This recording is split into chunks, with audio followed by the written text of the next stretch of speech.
আজ আমরা শুরু করছি আলিপুর কনস্পিরেসি কেস। আমি গত ক্লাসে তোমাদের বলে গেছিলাম যেমন কাকুরি কনস্পিরেসি কেস আমাদের ডাব্লিউবিসিএস এর জন্য খুব ইম্পর্টেন্ট। শুধু ডাব্লিউবিসিএস কেন বলবো, সেটা ইউপিএসসি বা আমাদের সিজিএল বা আমাদের পিএসসি মিসলেনিয়াস, আমাদের এমনকি এনটিপিসির পরীক্ষার জন্য ইম্পর্টেন্ট। এমনই আরেকটা ইম্পর্টেন্ট চ্যাপ্টার ওই কনস্পিরেসি কেসে, সেটা হচ্ছে আলিপুর কনস্পিরেসি কেস। একটু বোর্ডটাকে ভালো করে লক্ষ্য করলে তোমরা বুঝতে পারবে আমি সময়সীমাটাকে মেনশন করেছি 1908 থেকে 1909। তাহলে 1908 থেকে 9 সালের মধ্যে যে আলিপুরের কনস্পিরেসি কেস হয়েছিল সেটা কিভাবে হলো। ঠিক তার বাঁদিকে দেখো আমি একটা লিখেছি মুজফ্ফরপুর কনস্পিরেসি কেস। ঘটনাটা গড়া এইভাবে যে আমাদের মুজফ্ফরপুরের নটোরিয়াস এক ডিস্ট্রিক্ট ম্যাজিস্ট্রেট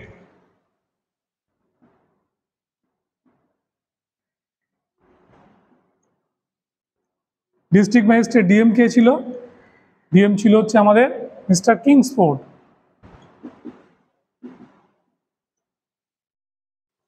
এই মিস্টার কিংসফোর্ডকে এই অত্যাচারী নটোরিয়াস, আমি কথাটা উল্লেখ করছি নটোরিয়াস বলে, যে এই ডিস্ট্রিক্ট ম্যাজিস্ট্রেটকে মারবার জন্য আমাদের বারীন্দ্র কুমার ঘোষ দায়িত্ব দেন দুই বিপ্লবীকে। একজনের নাম ক্ষুদিরাম বোস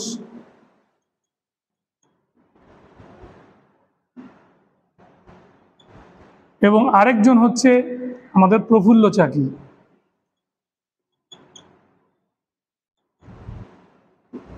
এই দুজনকে দায়িত্ব দেওয়া হয় এবং এই দায়িত্ব পালন করতে যে ডেটটাকে ওরা বেছে নিয়েছিল সেটা ছিল 30শে এপ্রিল। বারীন্দ্র কুমার ঘোষের কাছ থেকে শেষবারের মতো কথাবার্তা বলে ওদের যে শিক্ষক ছিলেন, যে ভদ্রলোক আমাদের সত্যেন্দ্রনাথ বসু, উনি ওদেরকে সমস্ত জায়গাটা সম্পর্কে ভালো করে আইডিয়া দিয়ে দেন এবং তারপর ওরা বেরিয়ে যায়। কিন্তু দুর্ভাগ্যজনকভাবে ওরা সেই নাইট ক্লাবের কাছে এসেছিল যেখানে মিস্টার কিংসফোর্ডের আমাদের ওই ঘোড়ার গাড়িটা যেত, এবং তারা সেই একই রকম ঘোড়ার গাড়ি দেখে ওরা বোম নিক্ষেপ করে। কিন্তু দুর্ভাগ্যজনকভাবে ওখানে ছিলেন মিসেস এবং মিস কেনেডি এবং তারা মারা যান।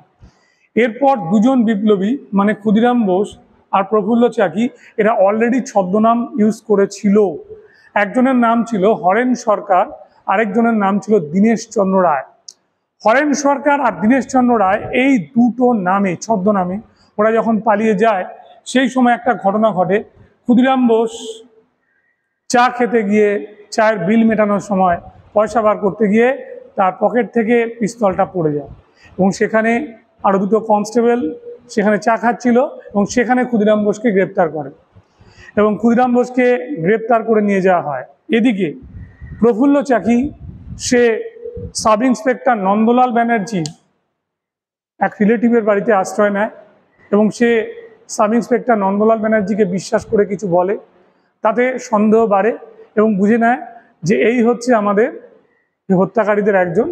একে ধরতে পারলে আমি সাব ইন্সপেক্টর থেকে এখন প্রমোশন পেয়ে ইন্সপেক্টর নয় একেবারে ডিএসপি হয়ে যাব।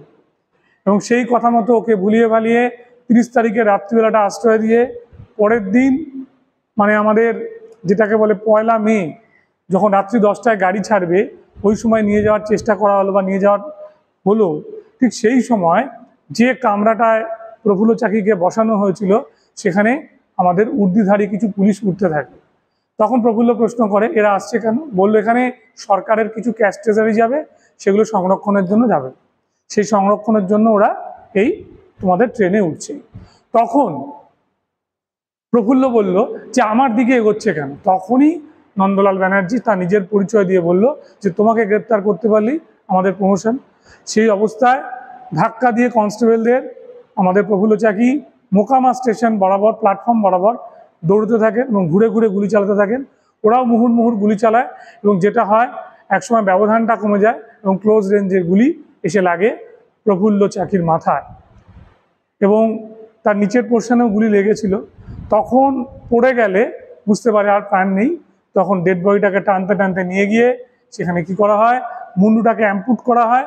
মুন্ডুটাকে অ্যাম্পুট করে ইথারের জলে চুবিয়ে এটা পাঠিয়ে দেওয়া হয় পুলিশ কমিশনারের কাছে, আর বাকি দেহটাকে পুরোপুরি আগুনে বা টায়ারের সঙ্গে আগুনে জ্বালিয়ে দেওয়া হয়। এবার যেটা বলা হয় যে প্রফুল্ল চাকির নামে রটিয়ে দেওয়া হয় যে তিনি কমিটেড সুইসাইড, 1 মেতে তিনি সুইসাইড করেছেন। যদি ওটা 12টার পরে হয় তাহলে 2রা মে ধরতে হবে। এবং প্রফুল্ল চাকি হয়ে যান first Bengali martyr of Indian freedom struggle. তাহলে ভারতের স্বাধীনতা সংগ্রামে প্রথম বাঙালি শহীদ হয়ে যান প্রফুল্ল চাকি। বেশ, এবার ওদের যে বোমের সপ্লিন্টার পরীক্ষা করে দেখা যায় যে এগুলো সব ক্যালকাটা মেড, এবং তখন গোয়েন্দাদের ষড়যন্ত্র হয়। পুলিশ এবং গোয়েন্দা তারা কি করতে আরম্ভ করে, ছানবিন করতে শুরু করে। কলকাতার কোথাও না কোথাও একটা রয়েছে এখানে বোমার কি বলবো একটা বাগান বাড়ি। এখানে দুটো জায়গায় চলে আসে, একটা হচ্ছে আলিপুর আর একটা হচ্ছে মুরারিপুকুর। মুরারিপুকুরে দেখা যায় যেখানে গান প্র্যাকটিস করা হয় এবং এখানে বমেরও প্র্যাকটিস করা হয়, কিন্তু ম্যানুফ্যাকচারিং কেন্দ্রটা কোনো মতেই মুরারিপুকুর নয়। এই মুরারিপুকুরের সূত্র ধরেই ওরা আলিপুরে এসে উপস্থিত হয়। যদিও একটা ঘটনা মাঝখানে ঘটেছিল, হাওড়াতে একটা সুটকেস পাওয়া গেছিল কয়েকটা তাজা বোমা সহ, সেটা দিয়ে অবশ্য পুরোপুরি গোয়েন্দারা প্রমাণ করতে পারছিল না। কিন্তু এইখান থেকেই ওরা আলিপুর থেকে অরবিন্দ ঘোষ, বারীন্দ্র কুমার, উল্লাসকর দত্ত এদেরকে গ্রেপ্তার করে।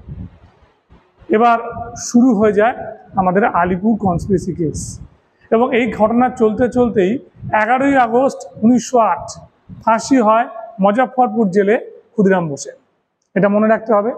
এবং এরপর এই সূত্র ধরে যখন আলিপুর কনস্পিরেসি কেস শুরু হয় তখন বিচারপতি হন মিস্টার বিচক্রফট। এবং ডিফেন্স লয়ারের জন্য প্রথম নামটা অবশ্যই সিআর দাস ছিল না, প্রথম নামটা ছিল হচ্ছে ব্যোমকেশ চক্রবর্তী।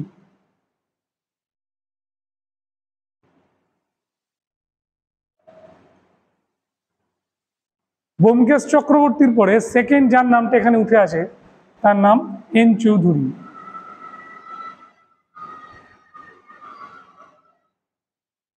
এরা দুজনই কেসটাকে কিন্তু ছেড়ে দেয়। তখন এটাকে ডিফেন্ড করার জন্য আসেন দেশবন্ধু চিত্তরঞ্জন দাস, সিআর দাস, এবং পাবলিক প্রসিকিউটর ছিলেন হচ্ছে আশুতোষ বিশ্বাস। শুরু হয়ে যায়, যেখানে অ্যাকিউজ ছিল অরবিন্দ ঘোষ, বারীন্দ্র কুমার ঘোষ, উল্লাসকর দত্ত, ডক্টর যাদুগোপাল মুখার্জি, ঋষিকেশ কাঞ্জিলাল, এর সঙ্গে ইন্দুভূষণ রায়,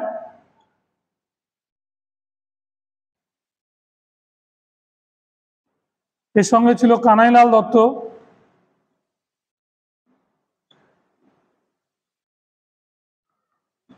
এবং সত্যেন্দ্রনাথ বসু।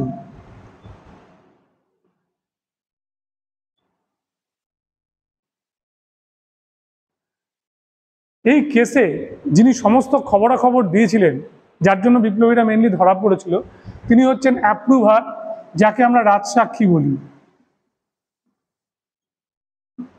নরেন গোসাই বা নরেন্দ্রনাথ গোস্বামী। নরেন গোসাই যখন এই কেসে অ্যাপ্রুভার হয়ে সমস্ত নামগুলো বলে দিলেন, এবং তার উপরেই তোমার কি বলবো সবার শাস্তির বোঝাটা যখন বেড়ে যাচ্ছে, এবং ডিফেন্ড করেই চলেছেন সিআর দাস, এবং এই ডিফেন্ড করতে করতেই সিআর দাস মনে রাখবে 1909 সালে মুক্ত করতে পেরেছিল অরবিন্দ ঘোষকে। এবার প্রশ্ন হচ্ছে, এই নরেন গোসাইয়ের জন্য এতগুলো লোক সাফার করছে, তাই নরেন গোসাইকে উচিত সাক্ষী দেওয়া উচিত, সাজা দেওয়া উচিত। এবং নরেন গোসাইকে উচিত সাজা দেওয়ার জন্য এই দুই ব্যক্তি, কানাইলাল দত্ত এবং সত্যেন্দ্রনাথ বসু, এরা দুজনে মিলে কি করলেন, আমাদের নরেন গোসাইকে হত্যা করলেন। এটা 1908 সালে, তাই তো, কিল্ড। জেলের মধ্যেই রাত্রি 9:45 নাগাদ বাথরুম করতে আসতো, ঠিক ওই সময় গুলি করে মারা হয়। তো তোমাদের কাছে প্রশ্ন হচ্ছে, স্যার দুটো পিস্তল এলো কি করে? এটা হচ্ছে একটা কাঁঠালের মধ্যে, কাঁঠালের সমস্ত যে রোয়াগুলোকে কিছু ফেলে দিয়ে তার মধ্যে দুটো পিস্তল ঢুকিয়ে দিয়ে কাঁঠালের আঠায় আটকে যাওয়ার পরে সবুজ সুতো দিয়ে বেঁধে এটাকে নিয়ে আসা হয়েছিল। এবার এটা গ্রাম বাংলায় রেওয়াজই আছে, সুতো দিয়ে বেঁধে দিলে ওটা রেখে দিলে চট করে নষ্ট হয় না, ভালোভাবে পেকে যায়। এবং এটা করতে গিয়ে আমরা কি দেখতে পাই, একজন বিধবা মহিলার মাধ্যমে এটা নিয়ে আসা হয়েছিল, কারণ সত্যেন্দ্রনাথ আর কানাইলাল খুব কাঁঠাল খেতে ভালোবাসতো, ওরা ওখান থেকে পিস্তল বার করে মেরে দেয়। এবং যা হবার হলো, কানাইলাল দত্ত এবং সত্যেন্দ্রনাথ বসু ফাঁসি হলো। তাহলে এখানে কজনের ফাঁসি হয়? উত্তর হবে 3 জনের। কারণ ক্ষুদিরাম বোস 11ই আগস্ট 1908 ফাঁসি হয়েছে, তারপরে 8ই ফাঁসি হলো কানাইলাল দত্ত এবং সত্যেন্দ্রনাথ বসু। এবার ডিফেন্ড করতে থাকেন সি.আর. দাস, এবং ডিফেন্ড করতে করতে আমরা যেটা দেখতে পাই সেটা হচ্ছে অরবিন্দ ঘোষকে মুক্ত করেন, কিন্তু বীরেন্দ্র কুমার ঘোষ আর উল্লাসকর দত্তের যাবজ্জীবন কারাদণ্ড হয়। তিনি সাজা কামানোর জন্য খুব চেষ্টা করতে থাকেন। এই সময় যাদুগোপাল মুখার্জি, আমাদের কি বলবো, ওনাকে বীরেন্দ্র কুমার ঘোষ বলেন যে তুমি যেটা জানো তুমি সেটা বলে দাও, কিন্তু যাদুগোপাল মুখার্জি সেটা বলে না, ঠিক। এবং ইন্দুভূষণ রায় যখন নেতাদের মধ্যে, মানে শীর্ষস্থানীয় লিডারদের মধ্যে বাদানুবাদ চলছে দেখে কি হলো, ইন্দুভূষণ রায় সুইসাইড করলো। ঠিক আছে, তাহলে মামলা চলাকালীন সুইসাইড করলো কে? ইন্দুভূষণ রায়। ঠিক এই সময় নিশ্চয়ই তোমরা জানো সি.আর. দাস বলেছিলেন অরবিন্দ ঘোষের হয়ে, মানে অরবিন্দ ঘোষের একটা মন্তব্যকে নিজে উনি আদালতে বলেছিলেন, ইয়েস মিলর্ড, আমার এই মক্কেল যিনি দেশকে ভালোবাসেন, সত্যি কি তার সেটা অপরাধ? তাই না? তাহলে আমার দেশকে ভালোবাসা যদি অপরাধ হয় তাহলে আমি অপরাধী। এই অরবিন্দ ঘোষের এই কোটেশনটাকে আটার্ড বা উচ্চারণ করেছিল কে? সি.আর. দাস। এবং যা হয়, প্রমাণের অভাবে 1909 সালে মুক্ত হয়ে যান কে? আমাদের অরবিন্দ ঘোষ। এবং সেই বছরই অরবিন্দ ঘোষ আমাদের বিপ্লবী সংসর্গ থেকে সম্পূর্ণ পুরো বিচ্ছিন্ন হয়ে যান এবং আমাদের পন্ডিচেরি আশ্রম তৈরি করেন, ঠিক। এবং এই কেসে আস্তে আস্তে বীরেন্দ্র কুমার ঘোষ, উল্লাসকর দত্ত মুক্তি পায়।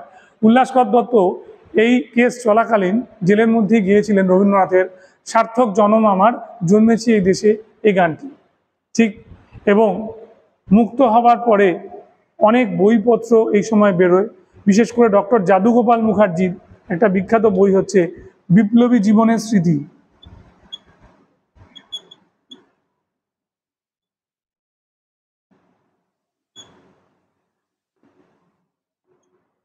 ঠিক এটার ওপরই লেখা হয়, ঠিক আছে। যাই হোক, এটাই ছিল হচ্ছে আমাদের আজকে আলিপুর কনস্পিরেসি কেসের মূল ঘটনা। যে মূল ঘটনাতে আমি প্রত্যেকটা অ্যাকিউজড হয়ে যাওয়া লোকেদের আলোচনা করলাম এবং তাদের পরিণতি কি হলো, কারা কারা ডিফেন্স লয়ার ছিল, কারা বিচারপতি ছিল, কার কার ফাঁসি হলো, কোন দুটো কেস এর সঙ্গে অ্যাড হলো, সবটাই আমি খুব সংক্ষেপে বললাম, বাট ইম্পর্টেন্ট, প্রত্যেকটাই খুব ইম্পর্টেন্ট। আর এখানে মনে রেখে দিও যে হরেন সরকার আর দীনেশচন্দ্র রায়, এই দুটো হচ্ছে ক্ষুদিরাম প্রফুল্লের যে ছদ্মনাম ছিল, এটা আমি এখানে উল্লেখ করে দিয়েছি। আর বিপ্লবী জীবনের স্মৃতিতে এগুলো হচ্ছে সবচেয়ে ভালো উল্লেখ পাওয়া যায়, এটা বলে দিলাম। আলিপুর কনস্পিরেসি কেস, এই কেসটাতে আমাদের দুটো বিপ্লবী দল, একটা হচ্ছে অনুশীলন সমিতি আর যুগান্তর, এই দলের প্রভাব বেশি ছিল। তারপরে ছিল অনুশীলন সমিতি,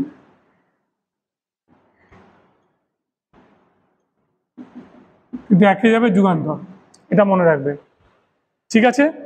নেক্সট আমরা পরের ক্লাসে আমরা আবার একটা কনস্পিরেসি কেস নিয়ে আমরা আলোচনা করব, ঠিক আছে। আজকে এই পর্যন্ত।